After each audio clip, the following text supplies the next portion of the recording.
Yeah, I mean, just they're super talented. Obviously, they're older this year.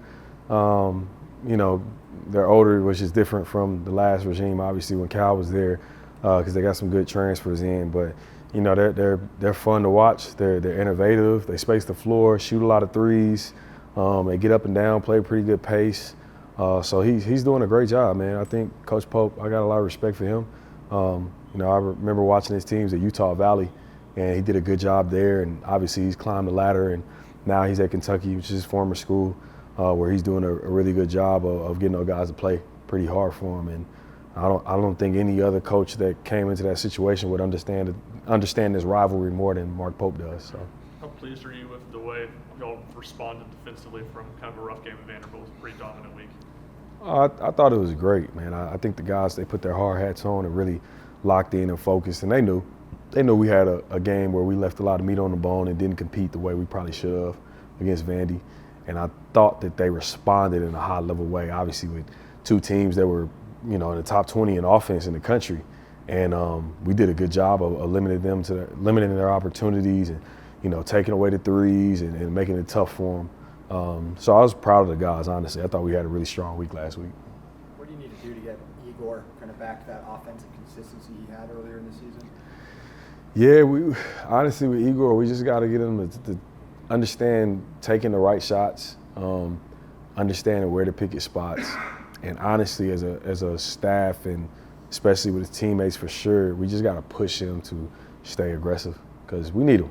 We need him. Bottom line, I think anytime you see games where we don't score the ball as well or as effective, I think you look back and you say, okay, what did Chaz Lanier, what did Jordan Gainey, and what did Igor Milicic do offensively?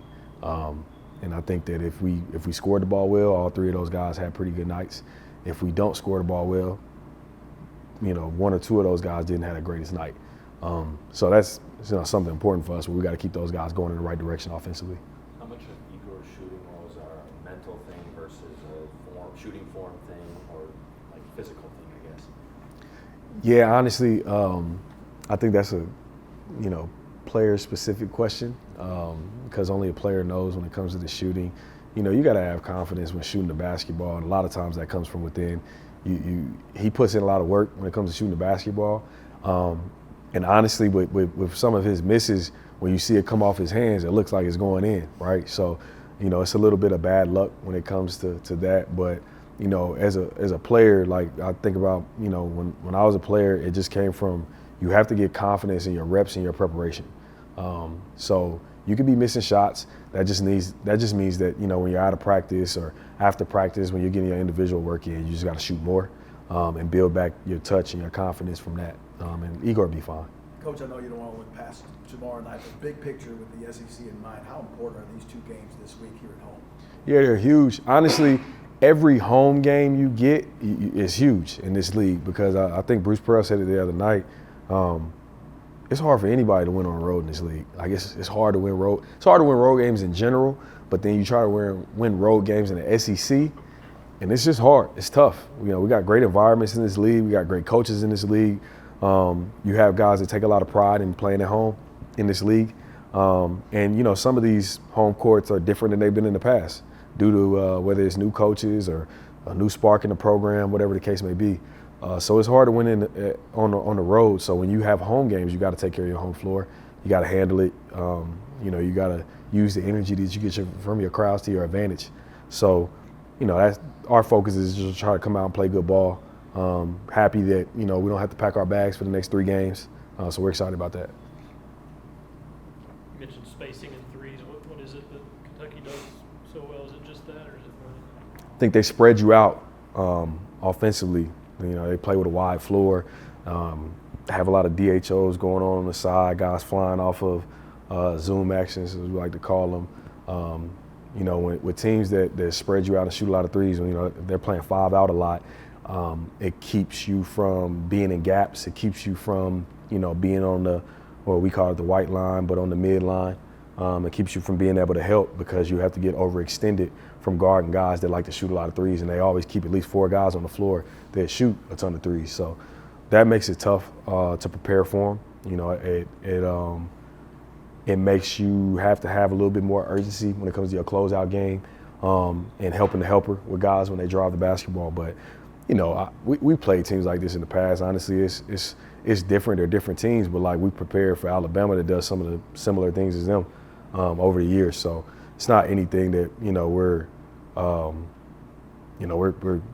nervous and don't feel like we can guard them. We feel like we can still put our best foot forward and be good defensively. It's just a matter of understanding tendencies and understanding some of the actions they really like to get to. How important is Igor, maybe to a lesser extent D-Stone, shooting the ball with confidence for y'all to have adequate spacing and opening up other stuff on the floor? They both are really important, because we've had conversations with both of them. We need them to produce in the 4 spot because they give us just a different punch and a different look offensively. When you have 4 guys that can stretch you out and shoot the basketball and guys that can put it on the floor and make decisions, you got to be able to use that to your advantage. And honestly, if you look at basketball over the last few years, the 4 spot is a pivotal position because usually when you can get a guy with size that can dribble, pass, and shoot, it makes everything more effective because, how many 4 men are picking up full court? There's a lot of guys at the 1, 2, and 3 spots that do, but when it comes to the 4 spot, that doesn't happen a ton. So, it's times when we like to throw the ball at the top to, Igor and Stone and kind of let them facilitate and handle the offense and make decisions. But they know, they got to get better.